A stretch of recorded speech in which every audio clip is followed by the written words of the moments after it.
Tonight, the headlines out of the Middle East have taken a turn that many feared but few truly expected.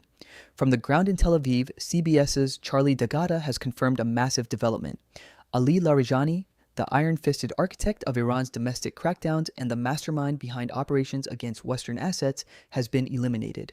For months, the world watched as Larijani directed the brutal suppression of innocent protesters in the streets of Tehran. But his reach didn't stop at Iran's borders. He was the one pulling the strings behind the IRGC's most aggressive strikes against Israel and American interests across the region. As the smoke clears from this precision strike, the questions weighing on every American's mind are growing louder. Are our troops in the Middle East in immediate danger of a massive retaliation? Have we just witnessed the spark that turns a regional conflict into a full-scale Iran-Israel war? Tonight, we aren't just looking at a headline. We are looking at a fundamental shift in global security. We need to ask, can we still avoid World War III, or has the clock already run out? To understand the significance of this event, we must look closely at the man who was just removed from the chessboard. Ali Larijani was not merely a bureaucrat. He was a pivotal and dangerous figure within the Iranian regime, wearing two hats that made him a prime target. Domestically, he was known and feared as the ruthless hand behind the brutal crackdowns on recent internal protests. He was the one who greenlit the use of deadly force against ordinary Iranians, men and women who were simply marching for basic freedoms. The bloodshed on the streets of Tehran and other cities lies directly at his feet. But for us in the West, and particularly for the US, his second role was far more ominous. Larijani was a key operational brain for the Islamic Revolutionary Guard Corps, IRGC. He didn't just sympathize with terrorism, he directed it. He was a central figure responsible for planning and coordinating complex attacks against both Israel and American military assets and diplomatic personnel throughout the Middle East. Whether it was coordinating rocket fire from proxy militias or plotting sophisticated sabotage, Larijani's fingerprints were on the most destabilizing actions in the region. His elimination is not just a tactical loss for Iran, it is a major strategic blow. Israel, using terms like eliminated, a precise and stark description, usually reserved for high-stakes, confirmed operations, has sent a message that nobody is untouchable. By taking Larijani off the battlefield, they haven't just removed a commander, they have disrupted the very command and control structure that directly threatened both American and Israeli lives. The significance of this strike cannot be overstated. It directly targets the heart of Iran's ability to project power and terror outward, making this a pivotal moment in the ongoing, covert, and now very overt struggle for regional security. The elimination of a figure as guarded as Ali Larijani wasn't a stroke of luck. It was a masterclass in modern shadow warfare.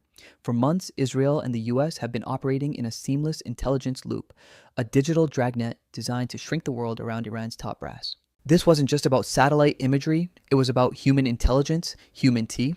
We're talking about deep cover assets on the ground, informants within the regime's own circles who risked everything to provide the precise coordinates of a man who thought he was a ghost. Combined with sophisticated electronic eavesdropping, the hunters turned Larijani's own communication network against him. Every encrypted message, every brief cellular signal was a breadcrumb leading to the final strike. It's a terrifyingly efficient system designed to ensure that for the enemies of the US and its allies, there is nowhere left to hide. But as surgical as the strike was, the aftermath was anything but quiet. Almost immediately, the Ring of Fire, Iran's network of regional proxies, ignited. While officials in Washington and Jerusalem were briefing the press on their success, civilians in Tel Aviv were living through a nightmare. Throughout the night, air raid sirens wailed across the city, a haunting, mechanical scream that forced thousands of families into bomb shelters. The most chilling development for Americans, however, occurred in Iraq. Reports began flooding in of a significant, coordinated attack aimed directly at the US Embassy in Baghdad. This wasn't just a symbolic gesture, it was a clear message from Tehran's proxies. They might have lost a general, but they still have the reach to strike at the very heart of American diplomacy. As the Iron Dome interceptors lit up the Mediterranean sky, the reality on the ground became crystal clear. Killing the leader doesn't immediately kill the threat. If anything, it has pushed the Iran-Israel war into a volatile new phase where the rules of engagement are being rewritten in real time. What we are witnessing isn't just a single strike, it is a clinical, systematic decapitation of the Iranian leadership. Israel, with the quiet but firm backing of the US, has moved beyond simple containment. They are now actively hunting anyone with the potential to succeed the current hardline guard. By removing Ali Larijani, they haven't just taken out a general, they have created a massive power vacuum in Tehran's security apparatus. The message being sent to the remaining IRGC leadership is chilling. We know where you sleep, we know who you talk to, and there is no bunker deep enough to protect you. But this strategy of target and eliminate carries massive political risks that every American should be paying attention to. On one hand, it cripples the regime's ability to coordinate the Iran-Israel war across multiple fronts. Without Larijani's specific expertise in managing proxy militias, the logistics of terror become much harder to execute. However, history tells us that a wounded regime is often the most dangerous. In the halls of power in Washington, officials are now bracing for asymmetric retaliation. This could mean anything from intensified cyber attacks on American infrastructure to more direct attempts on U.S. personnel stationed in the Middle East. On the ground in Iran, the civilian population is caught in a suffocating grip of fear and uncertainty. While some may secretly hope that the removal of their oppressor leads to change, most are simply trying to survive the fallout. The human intelligence that led to this strike suggests that the regime's internal walls are cracking, but that usually leads to even more paranoid crackdowns.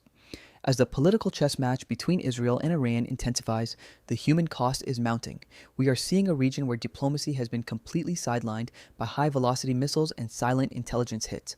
The question for the American taxpayer and the American soldier is no longer if things will escalate, but how we will manage the explosion of chaos that follows a vacuum of this magnitude.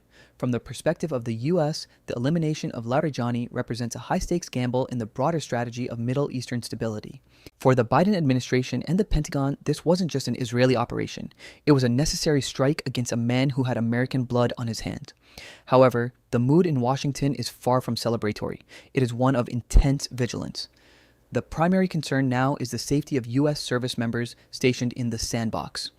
With the Iran-Israel war shifting from the shadows into open daylight, every American base in Iraq, Syria, and Jordan is now a potential target for a regime looking to save face. This isn't just about regional borders anymore, it's about global energy security and the price of gas at your local pump. The world is watching the Strait of Hormuz, knowing that any massive retaliation from Iran could send the global economy into a tailspin. Our allies in Europe and Asia are looking to the US for leadership, but they are also terrified of being dragged into a conflict that has no clear exit strategy. Is this the maximum pressure campaign finally yielding results, or are we watching the slow-motion collapse of regional order? For the American public, the blurred lines between support and active participation are becoming harder to ignore. We are providing the intelligence, the hardware, and the diplomatic cover, which means we are inextricably linked to the outcome. Whether we like it or not, the fate of Israel and the stability of the U.S. national security posture are now tied to how Tehran reacts to the loss of their most ruthless enforcer. The elimination of Ali Larijani is a seismic shift, but as we've seen tonight, it is not the end of the story. In the wake of this strike, the U.S. and Israel find themselves at a crossroads. We are no longer just observing a regional skirmish. We are witnessing a high-stakes struggle for the future of the Middle East.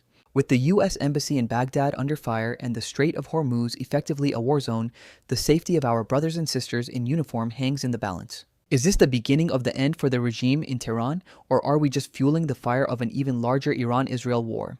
The reality is that as long as the shadows of these proxies remain, the threat to American soil and American interests remains real. We must look past the headlines and ask ourselves, at what point does the cost of intervention outweigh the price of peace? The coming days will be critical. We will be watching the movement of the IRGC, the response from Washington, and the resilience of our allies. But one thing is certain, the world changed the moment that strike hit its target. If you believe that staying informed is our best defense against the fog of war, and if you believe that the truth matters more than catchy headlines, then you belong here with us. We want to hear from you. What do you think this means for American security? Comment, pray for peace if you hope for an immediate de-escalation before things spiral further. Subscribe to our channel and hit that notification bell if you want the deep dive analysis you won't get on the nightly news.